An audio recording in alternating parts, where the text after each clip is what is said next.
जन जन के जीवन की खुशहाली का दर्पण, जन जन के जीवन की खुशहाली का दर्पण, ये है कृषि दर्शन,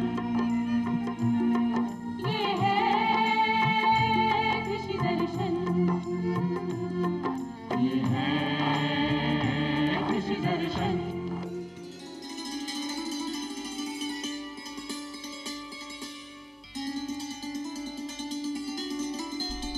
कार्यक्रम में एक बार फिर आप सभी का बहुत बहुत स्वागत है और आप देख रहे हैं कृषि दर्शन लाइव। किसान साथियों, आज कार्यक्रम में खासतौर पर हम बात करेंगे जायद सब्जियों में उर्वरक प्रबंधन को लेकर, और इसके साथ ही क्योंकि आज का विषय बहुत ही खास है हमारे उन किसानों के लिए जो अभी वर्तमान में जायद सब्जियों की खेती कर रहे हैं। तो इसके लिए अगर उनके मन में किसी तरह के प्रश्न है तो वो हमसे जुड़ सकते हैं हमारे फोन इन कार्यक्रम के माध्यम से, और इसके लिए हमारी फोन लाइनें खुली है, आप नोट कर सकते हैं हमारा फोन नंबर है 27049999 और हमारा दूसरा फोन नंबर है 27040098 और हमारा जयपुर का STD कोड है 0141। ये हमारी स्क्रीन पर भी आप फोन नंबर लाइन्स देख सकते हैं और इससे संबंधित जो भी प्रश्न आपके मन में है वो सवाल आप हमसे पूछ सकते हैं। बहरहाल कार्यक्रम को आगे बढ़ाते हैं और आज का विषय है जायद सब्जियों में। आज हम बात करेंगे जायद सब्जियों में उर्वरक प्रबंधन के बारे में। और जैसे कि किसान साथियों, आप सभी जानते हैं कि ज़्यादातर जो हमारे किसान हैं वो या तो रबी की खेती करते हैं या खरीफ की खेती, लेकिन इसके बीच का जो समय होता है वो होता है जायद की खेती करने का, क्योंकि जायद की खेती का जो समय है वो अभी उपयुक्त है। और अगर हम जायद की खेती करते हैं तो ये कम लागत में और कम मेहनत में ज़्यादा से ज़्यादा मुनाफा देने वाली फसल मानी जाती है। हमारे जितने भी छोटे और सीमांत किसान हैं वो जायद की खेती के माध्यम से ज़्यादा उत्पादन और लाभ ले सकते हैं। तो आज कार्यक्रम में खासतौर पर हम बात करेंगे जायद में किस तरह से हम उर्वरक प्रबंधन को अपनाएं। और आज इस विषय पर बातचीत करने के लिए कार्यक्रम में हमारे साथ हैं हमारे आज के खास एक्सपर्ट। आज हमारे साथ है हवा सिंह जी, आप हैं मुख्य राज्य प्रबंधक क्रबको राजस्थान। सर, कार्यक्रम कृषि दर्शन में बहुत बहुत स्वागत, अभिनंदन आपका। नमस्कार सर। हमारा आज का विषय है जायद जो सब्जियां हैं उनमें किस तरह से हम उर्वरक प्रबंधन को अपनाएं। तो सबसे पहले आपसे यही पूछना चाहेंगे कि जायद की जो फसलें हैं उसमें किस तरह से लाभदायक है वो फसलें और कैसे हम लाभ ले सकते हैं। देखिए, सभी किसान भाइयों को जो बीज का अंतराल का समय मिलता है, रबी की फसल की आप कटाई करते हैं, सरसों की, गेहूं की, चने की, और जो खरीफ की जो अगली फसल है जब हमारा मानसून शुरू होता है उसके बीच का जो लगभग 2 महीने का समय होता है, वो समय जो है किसानों के लिए बहुत महत्वपूर्ण है। उस समय किसान जो है एक ऐसी प्रयास करता है कि जिससे किसान की इनकम बढ़े, आय बढ़े, और जैसा कि हमारा माननीय प्रधानमंत्री महोदय ने किसान की आय दोगुनी करने के लिए हमारा कृषि मंत्रालय और हमारा जो है पूरा सरकार लगी हुई कि किसान की, क्योंकि हमारा देश जो है कृषि प्रधान देश है और हमारे देश की खुशहाली जो है किसान से जुड़ी हुई है। अगर अच्छा उत्पादन होगा, अच्छी फसल होगी, अच्छी गुणवत्ता का उत्पादन होगा तो देश में, आप ये देखिए कोरोना काल में किसी भी सेक्टर में जो है वृद्धि नहीं थी, सिर्फ एक खेतीबाड़ी हमारा ऐसा सर्विस सेक्टर था जिसमें जो है अच्छी ग्रोथ थी और अच्छी वृद्धि हुई। तो इसी को ध्यान में रखते हुए सरकार ने ये किसान की आय दोगुनी करने के लिए जो प्रयास चल रहे हैं उसमें जायद की जो विशेषकर जो सब्जियां हैं उनका बड़ा महत्व है। ये जो है इस समय किसान जो है हमारे मुख्य जो सब्जियां लगा सकता है, जैसे आपका टमाटर है, बैंगन है, भिंडी है, जो इस समय आपको बाजार में उपलब्ध हो रही है। इसी तरह बहुत सी बेल वाली सब्जियां हैं आपकी, जैसे करेला है, तोरई है। अभी एक कॉलर हमसे जुड़ गए सर, मैं आपको बीच में रोकना चाहूंगी। एक कॉलर हमसे जुड़ गए। हेलो हेलो, नमस्कार किसान भाई, बहुत बहुत स्वागत आपका कृषि दर्शन लाइव में। अपना सवाल पूछिए।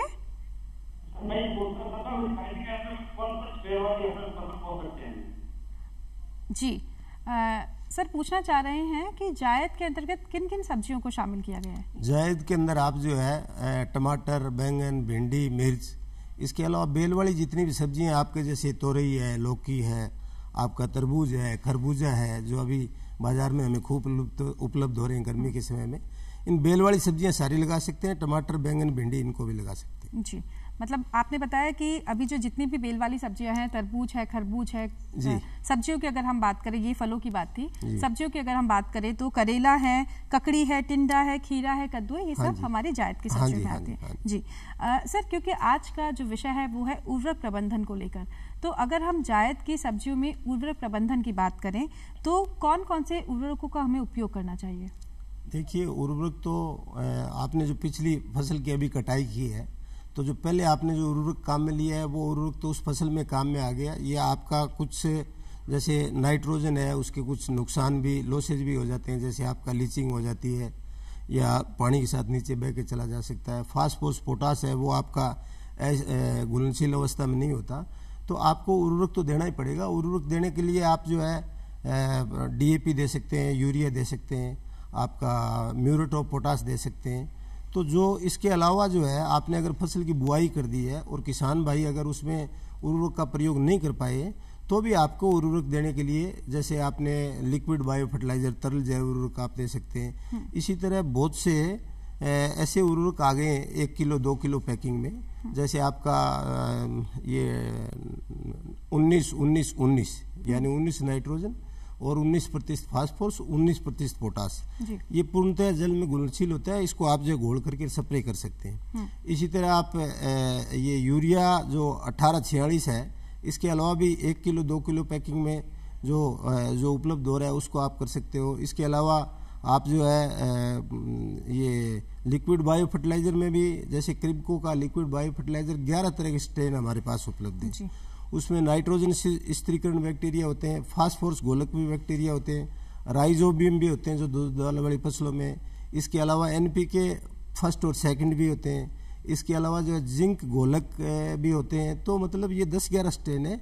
इनको आप जैसे आप पानी दे रहे हैं तो पानी के समय जो आप बोतल में 1 लीटर की बोतल आती है, आधा लीटर की भी आती है, उसको आप सुराख करके और उस पानी की वहाँ लगा दीजिए आप, और उसके साथ धीरे धीरे जो है आपको जमीन में चला जाएगा। और वो जाने के बाद जो हमारा अघुलनशील अवस्था में जो नाइट्रोजन, फास्फोरस, पोटास जो पड़ा है, विशेषकर फास्फोरस पोटास जो अघुलनशील है, उसको वो घुलनशील अवस्था में लाता है। घुलनशील अवस्था मतलब जिससे पौधा अपनी खुराक ले सके, ग्रहण कर सके, उस स्थिति में ला करके, और ये जो है बड़ा अच्छा प्रभाव डालता है। तो उसके बाद भी आप दे सकते हैं। मतलब खेती में जिन्होंने रबी की फसल की खेती कर ली है, तो उस समय उन्होंने जो उर्वरक दिया था उसके बाद भी उसके इतर जाके भी हमें उर्वरक प्रबंधन को अपनाना होगा। बिल्कुल करना पड़ेगा जी, उर्वरक तो हमें देना ही पड़ेगा, क्योंकि अलग अलग जमीन में नाइट्रोजन, फास्फोरस, पोटास की अलग अलग मात्रा है जी। और आपकी जो भी फसल आप ले रहे हो, जैसे जायद में आप सब्जी ले रहे हो, तो सब्जी में जैसे आपका टमाटर है, या आप अगर हाइब्रिड कोई सब्जी ले रहे हो तो उसमें आपको 1.5-2 गुना उर्वरक ज्यादा चाहिए आपको जी। अगर आप देसी ले रहे हो उसमें थोड़ी कम खुराक चाहिए। तो वो या तो हम जो है सब्जी लगाने से पहले मिट्टी टेस्ट करा लेंगे। मिट्टी टेस्ट करा लेंगे तो हमें पता लगेगा कि हमारी जमीन में नाइट्रोजन, फास्फोरस, पोटास पर्याप्त है कि नहीं है। दूसरा, हम कौन सी फसल बो रहे हैं। मान लीजिए आप बेल वाली फसल लगाते हैं, तो उसमें जो राजस्थान सरकार की जो हमारा कृषि विभाग के साइंसदान है, वैज्ञानिक है, उनकी जो है सिफारिश है, उसके अनुसार दे सकते हो।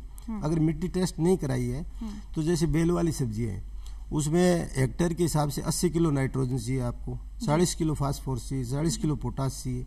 ये आप जो है जो सिफारिश कर रखी है कृषि विभाग ने, उसके अनुसार जो आप इसका दे सकते हो। मतलब अलग अलग सब्जियों के अनुसार आपको जो है अलग अलग उर्वरकों को आपको देना होगा। जैसे कि आपने बताया सर कि अगर हम बेल वाली सब्जियां उगा रहे हैं या पूरी तरीके से देसी सब्जियां उगा रहे हैं, तो इससे पहले हम उसमें क्षमता देख लें, उर्वरक की क्षमता क्या है, मिट्टी की जो जांच है वो हम करवा लें। आपने उर्वरकों की बात करी, रासायनिक उर्वरकों की बात करी, इसके साथ ही आपने 19-19-19 और 18-46 की भी आपने बात करी। तो रासायनिक उर्वरकों की अगर हम बात करें तो कैसे हमारे किसान साथी इसका प्रयोग करें? किसान साथियों को अगर मान लीजिए हमने मिट्टी टेस्ट नहीं करवाई है, तो फिर हमें ये मालूम होना चाहिए कि हमने कौन सी फसल लगाई और कौन सी किस्म लगाई है। मान लीजिए आपने अगर टमाटर लगाया है, तो टमाटर की जो रिकमेंडेशन है, जो सिफारिश है हमारी कृषि विभाग की, जो 1 हेक्टेयर के हिसाब से 120 किलो नाइट्रोजन, 80 किलो आपका फास्फोरस और 40-50 किलो पोटास की आवश्यकता पड़ेगी। अगर आप मिर्च लगाते हैं तो उसमें नाइट्रोजन 80 और आपका 40 फास्फोरस और 30 पोटास। मतलब वो फसल कौन सी लगा रहे हैं और किस्म कौन सी लगा रहे हैं, और हमने जो पहले जमीन में कौन सी फसल ली है। मान लीजिए आपने कोई ऐसी फसल ली हो, जैसे आपने गेहूं लिया है, तो गेहूं में चने और आपने पहले जौ लिया है तो जौ में कम तत्वों की आवश्यकता पड़ती है, गेहूं में ज़्यादा की आवश्यकता पड़ती है। तो ऐसी स्थिति में आपको ज़मीन में उपलब्धता तो मिट्टी टेस्ट से आप देख सकते हैं।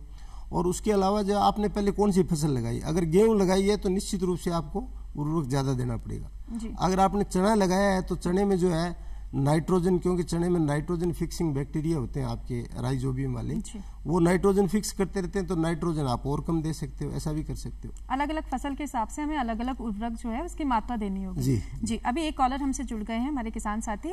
हेलो नमस्कार, स्वागत अभिनंदन आपका कार्यक्रम कृषि दर्शन में। जी कहाँ से? जी मेरा सवाल ये है कि जायद की सब्जियों में तरल उर्वरक का कैसा यूज करें या इसका महत्व कैसा है? जी पूछना चाह रहे हैं हमारे किसान साथी कि जायद की सब्जियों में तरल उर्वरक को कैसे इस्तेमाल में लाए, कैसे इसका प्रयोग करें और इसके क्या लाभ हैं? जी बहुत अच्छा प्रश्न है। देखिए, अगर हम जायद की फसल बुआई से पहले अगर काम में ले रहे हैं तो हमें जो 10 किलो गोबर की खाद में जो है 1 लीटर 2 लीटर 3-4 लीटर तक बायो फर्टिलाइजर जो है उसमें मिला करके हम जो है खेत में मिला सकते हैं, आप जब जुताई कर रहे हैं तब। अगर मान लीजिए बाद में, मैंने आपको बताया कि बाद में अगर हमें लक्षण मिल रहे हैं कि फसल हमारी कमज़ोर है, तो उसके लिए सबसे बढ़िया तरीका ये है कि जब सिंचाई कर रहे हैं, क्योंकि सब्जियों में आपको देखिए गर्मी का समय है, इस समय आपको 3-4 सिंचाई करनी पड़ेगी।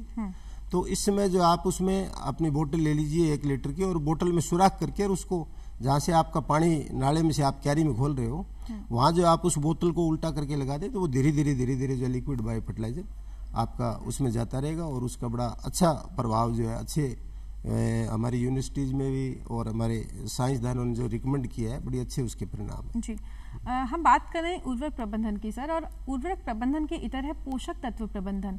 तो पोषक तत्वों की अगर हम बात करें, जाहिर सी बात है अगर हम पोषक तत्व ज़्यादा देंगे, सही मात्रा में देंगे तो हमारा उत्पादन भी अच्छा होगा और हमारे किसानों को मुनाफा भी ज़्यादा होगा। तो पोषक तत्वों की मात्रा हमें कितनी रखनी चाहिए और किस तरह से हमें उसके प्रबंधन को अपनाना चाहिए? देखिए, पोषक तत्वों की मात्रा तो मैंने आपसे अनुरोध किया पहले कि सबसे पहले तो अगर आपको समय मिल गया तो हमें मिट्टी की जाँच करा लेनी चाहिए। मिट्टी की जाँच के लिए हमारे जो है राजस्थान सरकार और केंद्र सरकार ने बहुत सी लैब स्थापित कर रखी हैं, जैसे आपके भरतपुर में लैब है, गंगानगर में लैब है, हमारे कृषि विज्ञान केंद्र है, वहाँ सब जगह मिट्टी की जांच हो रही है। इसके अलावा आप ये देखो कि क्रिप्को द्वारा जो है अभी पिछले अप्रैल से में नया वित्तीय वर्ष शुरू हुआ है, इसमें क्योंकि खेत खाली हो गए, खेत खाली होने के बाद हमारे हर जिलों में क्रिप्को के क्षेत्रीय अधिकारी हैं। वो क्षेत्रीय अधिकारी जो है समितियों के माध्यम से हमारा जो सारा काम, जो सारी कृषि आदान क्रिप्को उपलब्ध करा रहा है, वो समितियों के माध्यम से उपलब्ध करा रहे। तो समितियों से संपर्क करके कहाँ कहाँ किसान की मांग है उसके अनुसार हम मिट्टी के सैंपल ले रहे हैं। और हमारी क्रिप्को की बहुत बड़ी लैब है आपके नोएडा में, एक केंद्रीकृत लैब है, उसमें से हम वहीं से जांच करा करके ऑनलाइन भी रिपोर्ट दे रहे हैं और बाई हैंड भी रिपोर्ट दे रहे हैं। तो सबसे पहले तो हमें जो मिट्टी की जाँच करा लेनी चाहिए। मान लीजिए आप किसान जाँच नहीं करा पाया तो फिर आपके पास जो है वो ये दूसरा तरीका ये है कि जो हमारे वैज्ञानिक हैं वो अलग अलग खंड के लिए, जैसे भरतपुर खंड के लिए अलग है, गंगानगर खंड के लिए अलग है, बीकानेर खंड के लिए अलग है, जो हमारी जैसी मिट्टी है उसी के अनुसार जो है हमारे वैज्ञानिकों की, जो हमारे साइंटिस्ट हैं, उनकी जो रिकमेंडेशन है उसके अनुसार हमें उर्वरक काम में लेना पड़ेगा, क्योंकि उसके अलावा फिर हमारे पास कोई चारा नहीं है। और फिर भी अगर मान लीजिए आपको ऐसे लक्षण दिखाई देते हैं कि आपको ऐसा लगता है कि नाइट्रोजन की कमी है या फास्फोरस की कमी है, पोटास की कमी है, तो हमारे पास जो है नाइट्रोजन फिक्सिंग बैक्टीरिया है क्रिप्को के पास।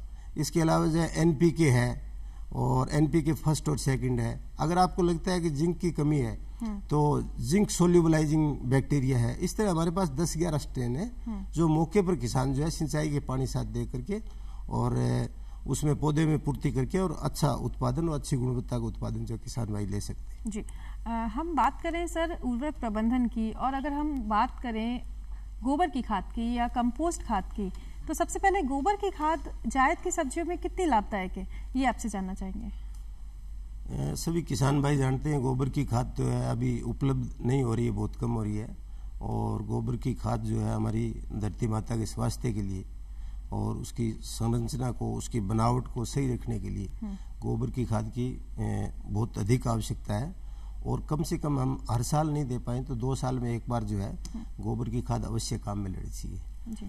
तो जिस तरह हमें जो है संतुलित उर्वरक की आवश्यकता होती है आदमी को, पशुओं को, सब तरह के जो सिम्टम्स जो कमी के हैं उन इसी तरह जो है फसलों में भी अगर हम गोबर की खाद नहीं देंगे तो जो सोयल स्ट्रक्चर जो है, मिट्टी की बनावट है, वो फसलों के अनुकूल नहीं रह पाती और उसकी वजह से जो है आपने ये सोयल अपरजन जो होता है, इरोजन जो हो रहा है, ये चीज़ें आने वाले समय में जो है फसलों के लिए जो है, जो हमारी जो ज़मीन की जो बनावट है, जो गुणवत्ता है, उसमें जो है काफ़ी नुकसान हो रहा है। इसलिए गोबर की खाद जो है, क्योंकि जीवाश्म पदार्थ की मात्रा बहुत कम हो गई है ज़मीनों में, हमारी जितनी भी लैब है उनमें जो रिपोर्टें आ रही हैं, जो कार्बनिक पदार्थ है उसकी मात्रा बहुत कम है। उसके लिए गोबर की खाद बहुत अधिक आवश्यक है। और गोबर की खाद अगर कम में नहीं मिलती है तो फिर आपके पास आप जा सकते हो कंपोस्ट है। कंपोस्ट आपका जो है ये एक काला पदार्थ होता है जो आपके कचरे और कुछ पशुओं का जो है उसको मिला करके, हाँ, वेस्ट मिला करके उसको मिला करके जो है डीकम्पोजिशन होता है उसका, डीकम्पोजिशन करके उसको तैयार किया जाता है, जो क्रिप्को द्वारा जो है सहकारी समितियों के माध्यम से पूरे राजस्थान में नहीं पूरे देश में उपलब्ध कराया जा रहा है। और आप विशेषकर किसान जो है सब्जियों के साथ साथ जो बाग वाले पौधे हैं उनमें बहुत मांग आ रही है किसान भाइयों की।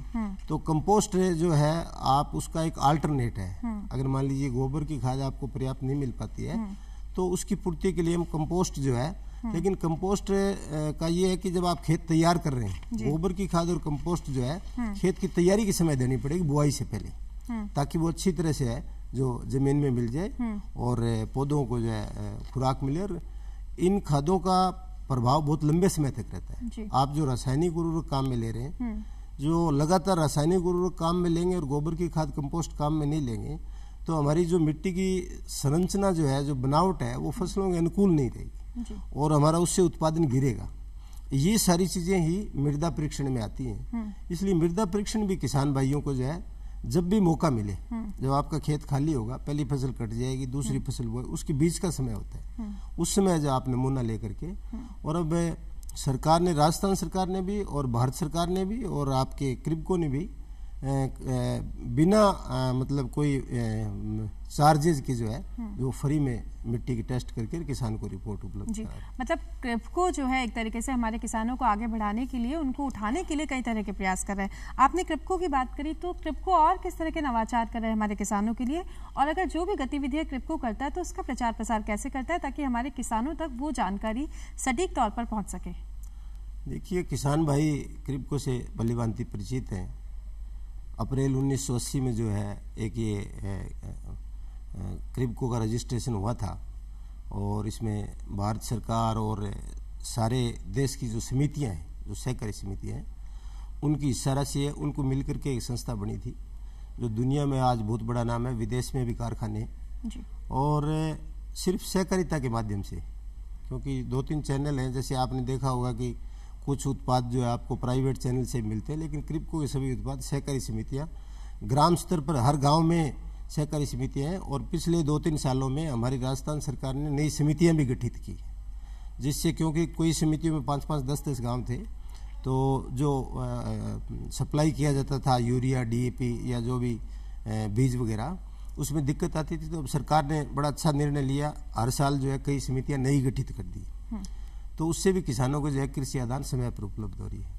तो इस समय अगर हम बात करें तो हमारे लिए सबसे उचित समय जो है आने वाला खरीफ सीजन है, उसके लिए हम हमारा जो उर्वरक है उसका स्टोर कर रहे हैं हम समिति डिमांड के अनुसार, मांग के अनुसार, वह यूरिया, DAP, NPK। इसके अलावा हमारा जो है आपका मक्का की अभी बुआई चल रही है, तो मक्का का बीज हमने समितियों में पहुँचा दिया है, बाजरे की बुआई चल रही है, वो बीज हमने पहुँचा दिया है। इसके अलावा मांग के अनुसार लिक्विड बायो फर्टिलाइज़र, आपका कंपोस्ट, इसके अलावा हमारे पास मूंग का बीज है, गुआर का बीज है, ये हम समितियों की मांग के अनुसार, जिस क्षेत्र में जो फसल बोई जाती है, आप कोटा की बात करेंगे तो वहाँ सोयाबीन का बीज हमारे 2 बीज संयंत्र है, एक हनुमानगढ़ है, एक कोटा में। इसी तरह ऑल इंडिया में क्रिप्को के जो कई बीज संयंत्र हर राज्य में अलग अलग लगे हुए हैं। वहाँ उस क्षेत्र की मांग के अनुसार, किसानों की मांग के अनुसार हम उच्च गुणवत्ता का बीज तैयार करते हैं और हमारे खुद के प्लांट में उसकी ग्रेडिंग करके और हमारी जो सर्टिफिकेशन एजेंसी है उससे उसको प्रमाणित होता है, बीज जांच होती है जी। और वो प्रमाणीकरण में बीज अगर सही मिलता है तो फिर वो किसानों को आगे उपलब्ध करवा रहे हैं समितियों के माध्यम से। जी मतलब कुल मिलाकर क्रिप्को जो है वो किसानों का सच्चा हितैषी है, उनका दोस्त बनकर उनको कई तरह की सेवाएं दे रहा है। जैसे कि हमारे एक्सपर्ट ने, हमारे आज के खास अतिथि ने बताया कि क्रिप्को जो है वो समितियों की मांग के अनुसार उनको बीज दे रहा है, इसके साथ ही गोबर की खाद है या कंपोस्ट खाद है वो दे रहा है, और इसके साथ ही जो मिट्टी का नमूना है उसको लेने के लिए भी क्रिप्को मतलब उसकी पूरी टीम जाती है, और जिन भी किसानों को ज़रूरत है, आवश्यकता है, वो क्रिप्को से संपर्क कर सकते हैं। सर, आपसे जाते जाते सवाल पूछना चाहेंगे, अंतिम हमारा लास्ट प्रश्न है, और ये पूछना चाहेंगे कि लागत कैसे कम करें? जो किसान हमारी जायद की सब्जियों की खेती कर रहे हैं वो लागत को कम कैसे करें, उत्पादन को कैसे बढ़ाएं और कैसे ज़्यादा मुनाफा लें?